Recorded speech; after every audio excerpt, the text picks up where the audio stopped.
So hello everyone, जो ये हमने सीरीज़ स्टार्ट की थी उसका अंदर अब हम Newton's law of motion chapter करेंगे। तो हम बात करते हैं आपका टाइम वेस्ट किए बिना न्यूटन्स लॉ ऑफ मोशन। तो उसके अंदर 3 लॉ है, first law, second law, third law. तो फर्स्ट लॉ कहता है लॉ ऑफ इनर्शिया, यानी कोई भी बॉडी है अगर वो मूव कर रही है तो फिर अगर जब तक हम उसके अंदर एक्सटर्नल कोई भी फोर्स ना डालें तब तक वो उतनी ही वेलोसिटी से मूव करती रहेगी। या फिर कोई चीज़ रेस्ट पे पड़ी है, मान लीजिए ये पेन है, ये हमने ऐसे ही छोड़ दी इधर रेस्ट पे, अगर मैं इसके ऊपर अभी फोर्स ना लगाऊं तो बस ये ऐसे ही पड़ी रहेगी। और जैसे ही अगर मैं इसके ऊपर फोर्स लगा रहा हूँ, ये वाला जैसे खींचने, तो ये इसकी वेलोसिटी मिल जाएगी, जैसे कि मैं इसको इतनी स्पीड से हिला रहा हूँ यार, वेलोसिटी। तो फर्स्ट लॉ यही कहता है, लॉ ऑफ इनर्शिया। इनर्शिया यानी अपोज करना, कोई भी उसके स्टेट को चेंज करने से अपोज करना, उसको इनर्शिया कहते हैं। फिर आता है सेकंड लॉ।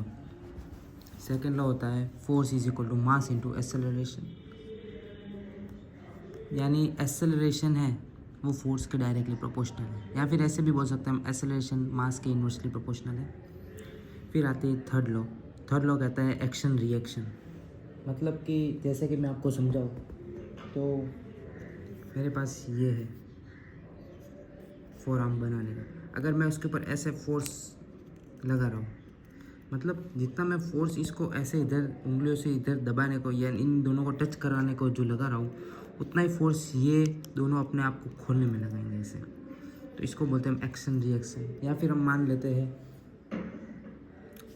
कोई गन है, गन तो जैसे हम शूट करते हैं तो वो थोड़ी पीछे आती है, मतलब हम अगर हाथ से ऐसे गोली मारे तो उस टाइम पे ये क्या ऐसे पीछे आएगी थोड़ी गन, यानी क्या उसने एक्शन हमने जो दबाया है वो, तो उसकी रिएक्शन हुई ना, ठीक है।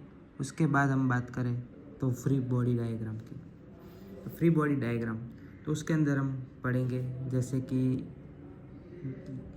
ये वाला है सबसे सिंपल बात, ये कोई ऑब्जेक्ट किसी सरफेस पे पड़ा है तो उसके ऊपर कौन कौन से फोर्स लगेंगे या फिर क्या क्या होगा, इसके लिए हम एफ बनाते हैं। एफ यानी देखिए ये ज़मीन पे टच है तो इसका इधर आएगा एक ऐसे नॉर्मल रिएक्शन, और फिर ये खुद ज़मीन पे भी कुछ लगाएगा ना एम इसने ज़मीन ने अगर एक्शन की ऊपर फोर्स लगाने की एन, तो ये भी खुद लगाएगा क्योंकि ये एक्शन रिएक्शन वाली बात होगी। तो फिर हम देख सकते हैं कि एन बराबर एम हो जाएगा, ये इसकी एफ बोलते हैं। फिर अगर ये स्ट्रिंग वाला क्वेश्चन है तो स्ट्रिंग में क्या है, इधर ये टेंशन लगाएगा, टेंशन फोर्स भी बोलते हैं हम, तो ये भी नीचे एम होगा ना इधर, मतलब ऐसे, तो इधर क्या हो जाएगा, टी बराबर एम हो जाएगा ना, सिंपल है। उसके बाद आता है मोमेंटम। मोमेंटम क्या होता है, P बराबर एम इंटू वी, एम मास है, V वेलोसिटी है, या फिर हम बोले F बराबर differentiation of momentum, F is equal to differentiation of momentum. तो हम ऐसे देखो, तो इसको हम ऐसे भी लिख सकते हैं ना, D M V by D T, तो एम का तो डिफरेंशिएशन होगा नहीं, तो M D V by D T. तो D V by D T क्या होता है, एक्सेलरेशन होता है ना, तो एफ बराबर मास इंटू एक्सेलरेशन, तो हम इधर से भी प्रूफ कर सकते हैं एफ बराबर एम में होता है, जो कि सेकंड लॉ है। तो अब कुछ क्वेश्चंस की भी बात कर लेते हैं हम, जैसे कि ये वाला है, इधर 3 मास ऐसे कोई ज़मीन पे है, और अगर हम यहाँ से इसको फोर्स लगाएं इधर से, तो उसका एक्सेलरेशन क्या होगा। या फिर कोई इधर ये ऑब्जेक्ट ज़मीन पे पड़ा है, उसको हम कोई एंगल पे खींचे, थीटा एंगल पे, तो इसका एक्सेलरेशन क्या होगा। ये दोनों सरफेस स्मूथ है, ठीक है। फ्रिक्शन वाले क्वेश्चन में आगे आपको बताता हूँ, स्मूथ है।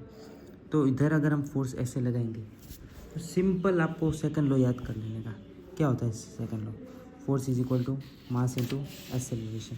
तो हम क्या लिखेंगे, एफ बराबर मास इंटू एक्सेलरेशन। तो फोर्स तो हमको एफ दिया हुआ है, यानी कुछ वैल्यू दी होगी, क्वेश्चन में आपको वैल्यू दी होगी, तो एफ इज इक्वल टू, अब मास, तो इधर देखो m1 m2 m3 3 मास है, तो हम क्या करेंगे, तीनों का एडिशन कर लेंगे, तो m1 plus m2 plus m3 into acceleration, तो फिर हम अगर एक्सेलरेशन लिखने जाए तो F/m1 + m2 + m3, तो ये हमारा एक्सेलरेशन आ गया। सिंपल है, कुछ नहीं है, ये सिर्फ m1 m2 आपको दिखेगा, या फिर इधर आपको वैल्यू दी होगी। फिर मान लेते हैं कोई आपको थीटा एंगल पे फोर्स मार, तो उसका क्या करने का, कंपोनेंट कर लेने का। अब कंपोनेंट कैसे करेंगे, तो देखो जो थीटा के पास वाला एंगल होगा वो F sin थीटा होगा, और जो उसके अपोजिट वाला होगा वो F cos थीटा होगा। तो इसको F cos थीटा तो ऊपर लग रहा है, पर हमको तो एक्सेलरेशन निकालना है ऐसे, तो क्या करेंगे, F बराबर मास इंटू एक्सेलरेशन, यही हम लगाएंगे, F डैश लिख देते, ठीक है।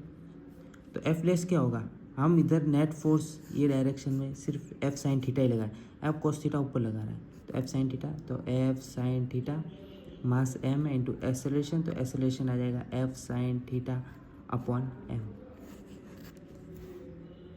सिंपल है, कुछ ज़्यादा है नहीं। अगर मान लो इसके अंदर हमको नॉर्मल रिएक्शन फोर्स पूछ लिया एंड, तो हम कैसे करेंगे, तो ऊपर वाला ही कॉन्सेप्ट हम वापस इधर मैंने आपको जो सिखाया वही इधर अप्लाई करेंगे। कैसे, तो देखो मान लो ये वापस से बना रहा हूँ मैं m, तो इधर हमारा कंपोनेंट क्या आया, F cos थीटा, नीचे क्या आएगा mg, और दूसरा इधर ऊपर क्या आएगा नॉर्मल, तो क्या होगा n + F cos theta = mg, तो n = mg - F cos theta. बस ये आपको वैल्यू दी होगी, थीटा भी आपको दिया होगा, फोर्स mg, या फिर ना दिया हो तो भी क्या है, कॉन्सेप्ट ही तो लगाना है हमको डायरेक्ट। FBD हमारा मेन कॉन्सेप्ट इस चैप्टर में मेनली क्या है पता है, ये FBD अगर आपको बनाना आ गई तो मान लो आपको सब कॉन्सेप्ट क्लियर है। अब देखते हैं लिफ्ट वाली क्वेश्चंस को। लिफ्ट वाले क्वेश्चन में आपको क्या याद रखने का है कि अगर लिफ्ट ऊपर जा रही है, एक्सेलरेशन यानी ऊपर है, तो देखो पहले आपको क्या करना है, FBD बनाए, तो n ऊपर लगेगा, mg नीचे लगेगा, और लिफ्ट अगर ऊपर जा रही है तो एक और फोर्स ऐड हो जाएगा जिसको हम बोलते हैं सूडो फोर्स ma। तो n क्या होगा, mg + ma, या फिर mg + a। सिंपल, कोई नहीं इसके अंदर ज़्यादा सोचने का। अगर एक्सेलरेशन ऊपर है तो नीचे ma भी लगेगा, अगर लिफ्ट नीचे आ रही होगी तो ma ऊपर लगेगा, तो उस सिचुएशन में क्या होगा, mg - ma हो जाएगा। ये आपको याद ध्यान रखना है, ठीक है। उसके बाद आते हैं पुली ब्लॉक क्वेश्चन, जो मेनली पूछे भी जाते हैं कभी कभार। तो इसके अंदर एक्सेलरेशन हमको पूछे। अब ये आपको क्वेश्चन देख के ऐसे टफ लग रहा होगा, लेकिन सिंपल है। इधर आपको पहले FBD, कोई भी अगर क्वेश्चन आए एक्सेलरेशन का या फिर कुछ भी, तो आपको FBD बना देने की है। FBD यानी फ्री बॉडी डायग्राम। तो मान लेते हैं इधर टेंशन T लगेगा, इधर M1A लगेगा, इधर टेंशन T2 लगेगा, अरे T1 ही लगेगा सॉरी, और इधर M2G। ये क्यों मैंने बोला कि दोनों T सेम लगेगा, मतलब T इधर टेंशन T लगे, क्योंकि एक ही स्ट्रिंग से बंधे हुए हैं। तो एक ही स्ट्रिंग से अगर कोई भी चीज़ बंधी होती है तो दोनों का टेंशन सेम रहता है।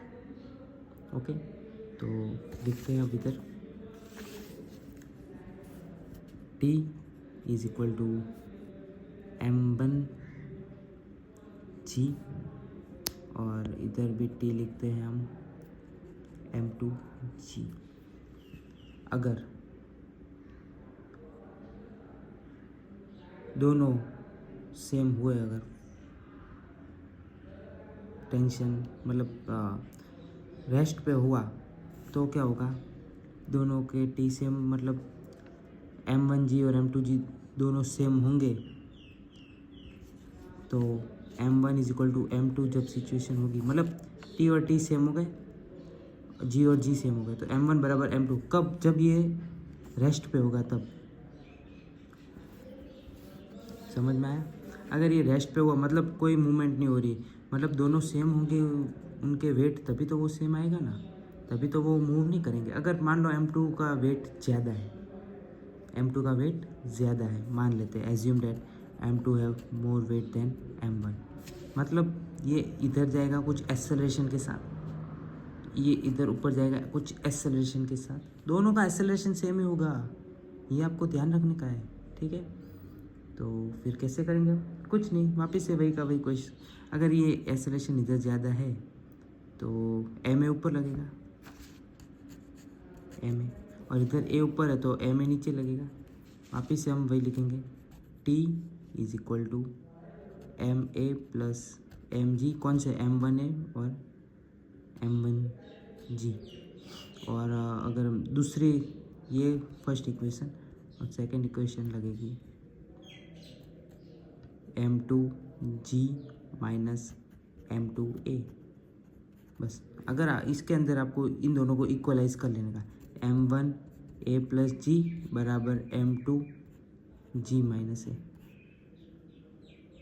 अब आपको इसके क्वेश्चन में वैल्यू दी होगी तो आप डायरेक्ट सॉल्व कर सकते हैं। उसके बाद हम बात करते हैं ये वाले क्वेश्चन की।